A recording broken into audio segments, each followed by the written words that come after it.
Hello po uli. Ito po, mangunguha po tayo ng dahon naman ng mustasa. Ilagay natin dito sa loob. Sa loob po ng mustasahan. Ayan. Para makita ninyo, ito po oh. Ito po yung kinukuha ko, ayan. Para po diretso na yung gulang ng ating bunga ng mustasa. At pag hinog na po, yun, pinipitas ko na po siya. At akin pong itinatabi na para po sa isang taon natin na pagtatanim.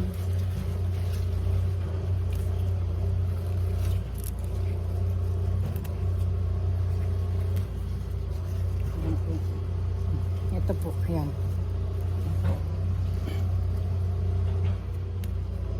Dito po kasi walang nabibiling buto ng mustasa, kaya talagang siya ko pong binibinhi ang mustasa.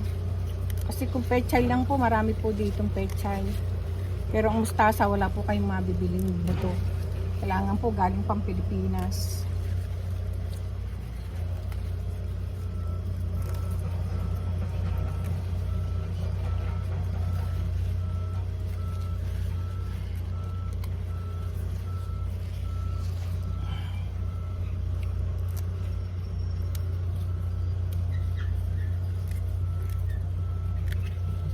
At saka ang kagandahan po ng mustasa, mga kagarden, ano po, ang kagandahan po ng mustasa ay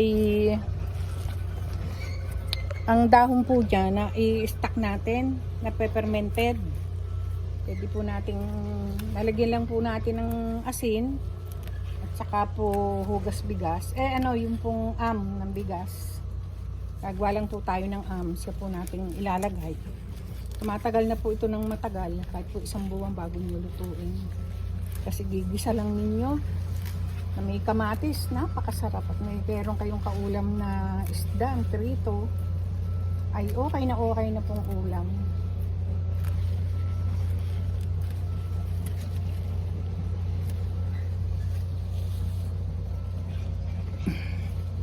Ito po yung ating napanguhang ano. Ayun, madami po itong dahon na ito. Isipin niyo na ito pong dahon ito ay makakain pa.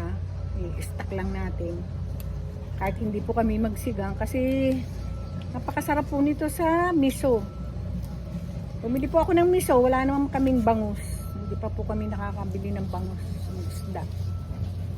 So, nagpunta po naman ako ng TNT ay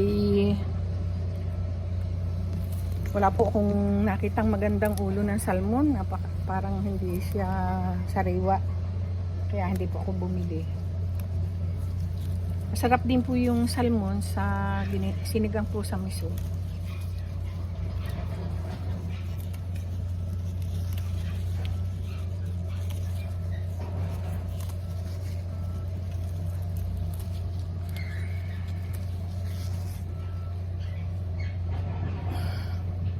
Po yun, ayan o, madami pa pong dahon tayong makukuha dyan o.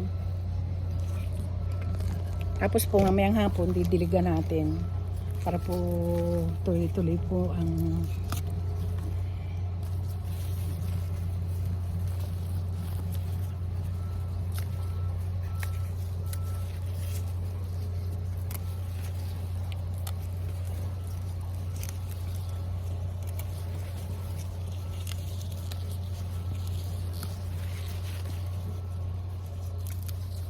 gandahan po dito ngayon ay naulan, kaya po nadidilig po ng nutrient ang ating pong mga tanim. Kaya iwan ko po ang aming mga kalabasa kung aabot. Ngayon lang po naganda kasi ngayon lang po talaga uminit ng maganda. Yan po, ito po yung ating mga kinukuha, itong mga dahong maliliit. Kasi nakuha ko na po napitasan na po namin ito ng malalapad na dahon at marami na po tayong nabigyan. Hindi po naman namin kayang kainin. Katulad po ngayon, nagbulalo po ako ng buto ng beef. Yung pong pinuti kong mga lettuce dito po ay sa tanim ko ay siya ko pong inilagay. Ayan. Ayan po. Kaya, ayan po. Oh. Ito pa po ang ating pipitasin. Ayan. Ayan. Ito po hindi ko muna pipitasin dahil pag po kami nagsigang, ayan, malalapad po yung dahon yan. Sa apon na natin kukunin. Ito po yung huli kong tanim na kamatis. Ayan, hindi ko po alam kung aabot. Ito po yung pinunla ko. Hindi ko po alam kung aabot. May natira pa tayong lettuce. Kasi ito po yung tinamnang ko ng lettuce din. Ito po, may bago po akong tanim na lettuce dito. Kaya habang mainit po ay atin pong ginuguna-guna ang pagtatanim. Ito po yung ating spinach. Late po ang ating spinach. Kasi late po na tayo magkaroon na ng pananim.